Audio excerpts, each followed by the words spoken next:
Dans cette vidéo, nous allons rappeler comment accéder à une valeur d'un tableau et d'une arraylist. Il est vrai que les manipulations de tableaux et des arraylists sont très légèrement différentes, en particulier parce que en Java, on ne peut pas surcharger les opérateurs, donc l'opérateur crochet-crochet du tableau n'existe pas sur l'arraylist. Alors, qu'allons-nous parcourir dans cette petite vidéo? Eh bien, nous allons montrer comment accéder aux valeurs dans un tableau. Nous allons montrer comment accéder aux valeurs dans une arraylist. L'arraylist étant une classe, effectivement, pas d'opérateur crochet-crochet. Alors pour accéder aux valeurs dans un tableau, tout simplement le tableau supporte l'accès aléatoire. Donc première chose importante, nous sommes devant un conteneur qui permet, bien qu'il soit préhistorique, qui permet en fait la possibilité, donne la possibilité d'accéder à n'importe quelle case à n'importe quel moment. Donc c'est ce qu'on appelle l'accès aléatoire.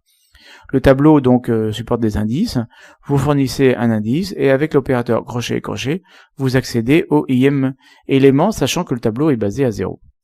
Les débordements sont gérés, les débordements sont gérés, repérés on va dire, plutôt que gérés, parce que vous allez tomber dans une exception évidemment runtime. On considère que ça c'est une erreur de programmation et que le développeur devrait corriger ce genre d'erreur. Le même opérateur permet d'écrire dans le tableau. Alors attention, les tableaux, pour ce qui est des tableaux de type, pas de problème. Par contre, les tableaux d'objets posent le problème particulier, c'est qu'ils contiennent en fait des références. Et donc, lorsqu'on écrit dans le tableau de référence, évidemment, on touche la référence et absolument pas l'objet. Le tableau ne se redimensionne absolument pas. Pour ce qui est donc de l'arraylist, là, je vous rappelle que ce tableau, au contraire, se redimensionne seul. Nous sommes devant un accès à la possibilité d'accéder de façon aléatoire à n'importe quel élément dans l'arraylist. Pourquoi? Parce qu'en fait, en sous-jacent, l'arraylist est un tableau. Et avec get de int, c'est-à-dire get et un indice, on obtient la im valeur basée à 0 toujours. Pour modifier par contre le im élément, il faudra utiliser add int, en fait une insertion, mettre l'élément e à la position int. Il va falloir jouer avec des insertions donc sur l'arraylist. Et je vous rappelle que les arraylists, comme toute bonne... Alors l'arraylist de base manipule n'importe quel objet, mais si vous spécifiez une arraylist avec un paramètre de généricité, vous êtes obligé de spécifier un paramètre de généricité qui est une classe et non pas un type. Donc on ne peut pas faire une arraylist de int, on fait une arraylist de integer.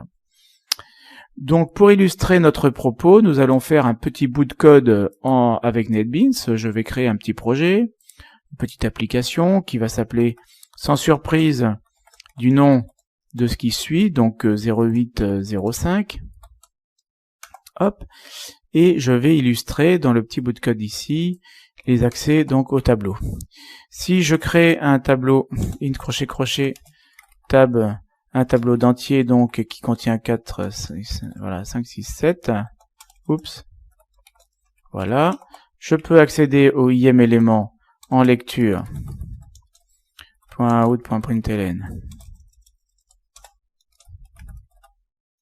Voilà, println. Je fais afficher ici tab crochet de 1. Donc tab crochet de 1 me donne 6 comme valeur puisque la première valeur est à l'indice 0. Donc là, je suis en train de lire le tableau. Si je veux écrire dans le tableau, tab crochet de 1 égale 8, je mets 8 dans le tableau à la place du 6. En fait, donc les crochets ici dans le tableau permettent de lire et d'écrire. Pour ce qui est d'une arraylist, pour utiliser une arraylist, alors maintenant qu'on connaît l'import, je ne vais pas me priver de faire l'import de java.util.étoile. Voilà. Et donc je vais utiliser ici l'arraylist. Toute bête comme ça, tab 2, je vais appeler ça tab 2, égale new arraylist. Il faut spécifier évidemment la création de cet objet arraylist. Et dans tab 1, je fais add pour ajouter un élément. Un autre add pour ajouter un deuxième élément.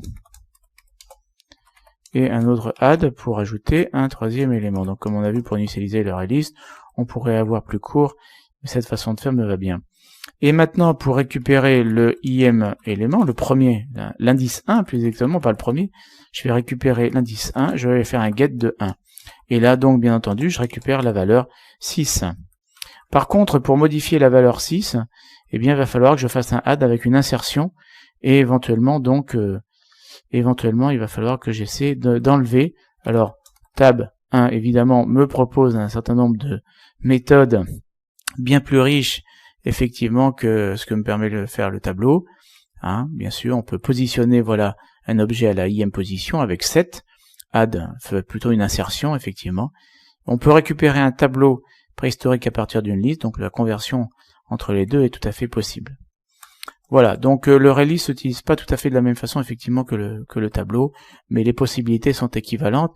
La syntaxe est légèrement différente et finalement si la syntaxe est si différente, c'est essentiellement parce que l'opérateur crochet n'existe pas en Java et qu'il n'est donc pas possible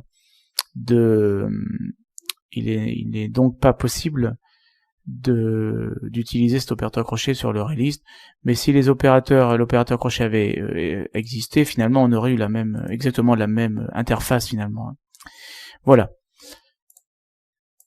Donc dans cette petite vidéo, nous avons montré comment accéder aux valeurs du tableau, donc l'opérateur crochet avec la base à 0, ne pas oublier. Accéder aux valeurs de la release se fait par des add et des get, donc des méthodes, puisque je suis devant un objet.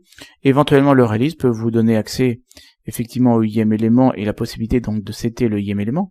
Mais le release peut aussi, je voulais dire, peut vous redonner un tableau. Si vous préférez manipuler un tableau que le release, vous pouvez récupérer un tableau, donc, mais alors pour le coup, donc immuable, à partir de votre release.